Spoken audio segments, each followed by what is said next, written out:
Beno, bideotxo honetan, estatistikan kalkulatu diren parametro batzuk ikusiko ditugu. Az gaitezen batez bestekoa. Bueno, zenbait kantitateren batez bestekoa lortzeko, kantitate guztien arteko batuketa egin eta datu kopuruarekin zatitu behar da. Adibidetxo batekin ikusiko dugu.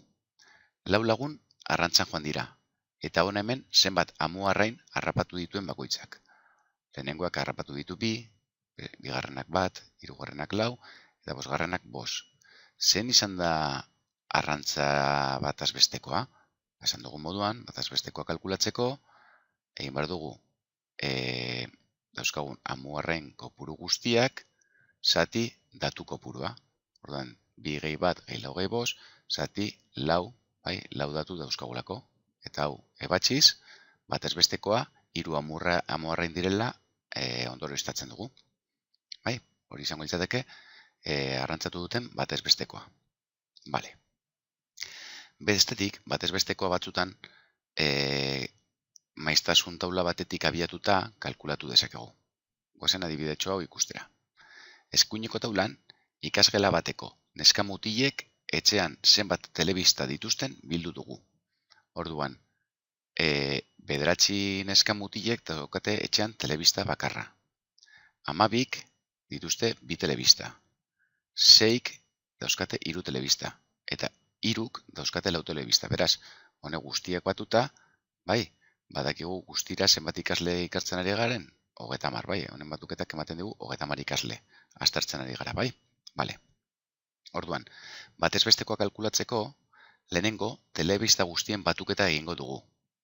Bale, egin beharko dugu telebista guztien batuketa, beraz, 9 aldiz, bai, 9 pertsona daukate telebista bat, beraz, zenbat telebista dira guztira? 9 aldiz, 1, ez? 1 gehi 1 gehi 1, 9 aldiz. 12 pertsonak dituzte 2 telebista, beraz, 2 hori 12 aldiz batu beharko dugu.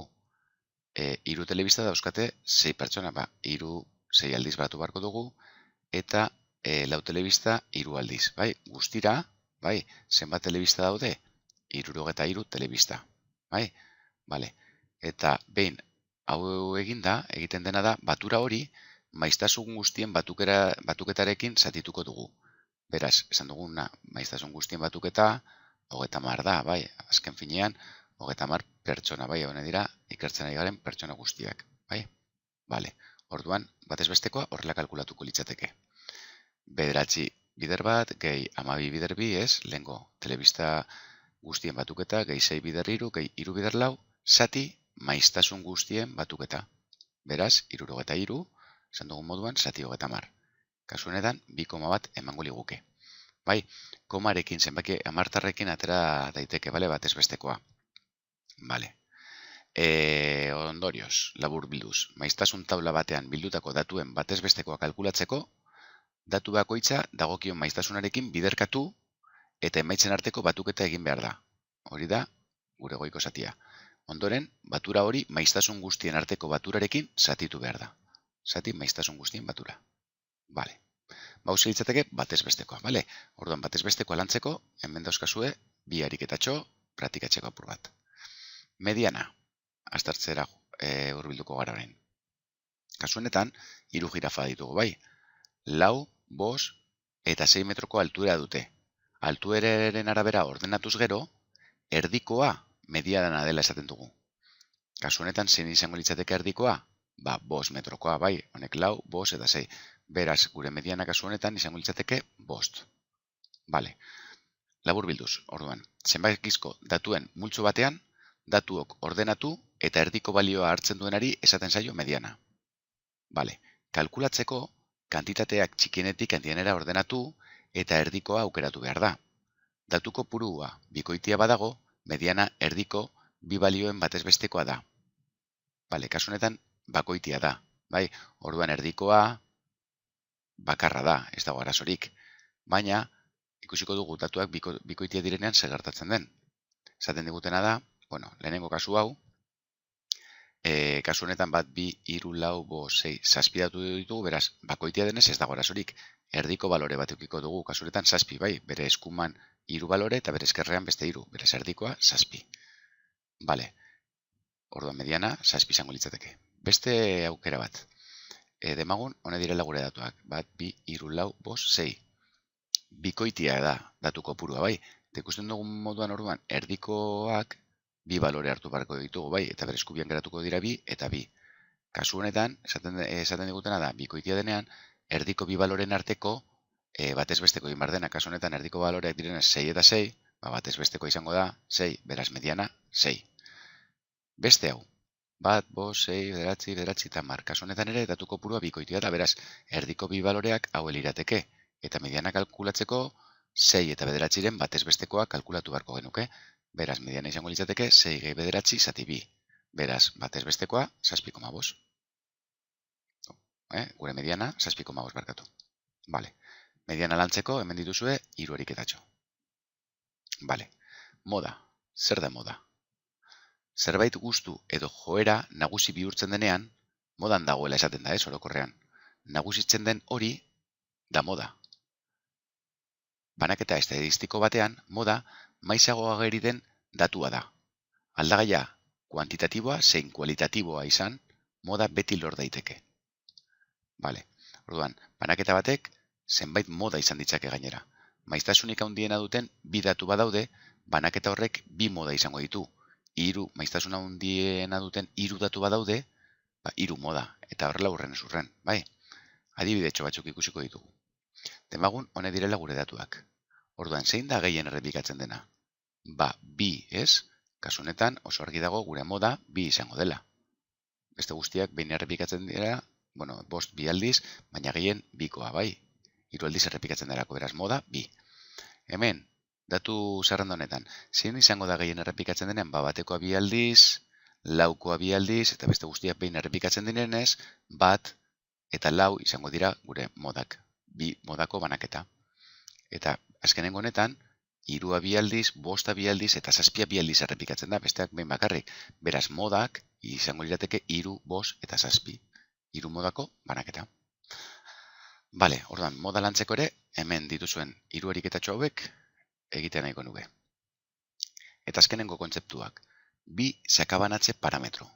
Bale, ikusiko dugu. Alde batetik, ibilbidea edo eina. Ibilbideak datuak hartzen dituen eremuaren luzera ematen digu. Datu multzo baten ibilbidea, datu handienaren eta datu txikienaren arteko aldea da. Ibilbidea beraz da balio maksimoa ken balio minimoa. Bai, ditugun datuen artean, daukagun balio handiena eta balio txikienaren arteko kenketa. Bale, eta beste sakabanatze parametro bat izango litzateke batez besteko desbideratzea.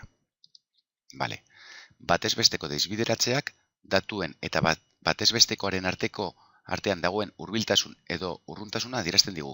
Orduan, batez bestekoa kalkulatu eta datu bakoitza batez bestekora duen aldea izango litzateke, bai? Orduan, datu multzo baten batez besteko desbideratzea datuetatik batez bestekora dagoen aldearen batez bestekoa da. Esan nahi duena da, batez besteko desbideratzea egiten duguna da, barkatu. Izendatzen dugu BBD, bai, batez besteko desbideratzea. Orduan, datuetatik batez bestekora dauden aldeen batura egiten dugu. Bai, zati datu kopurua. Bale?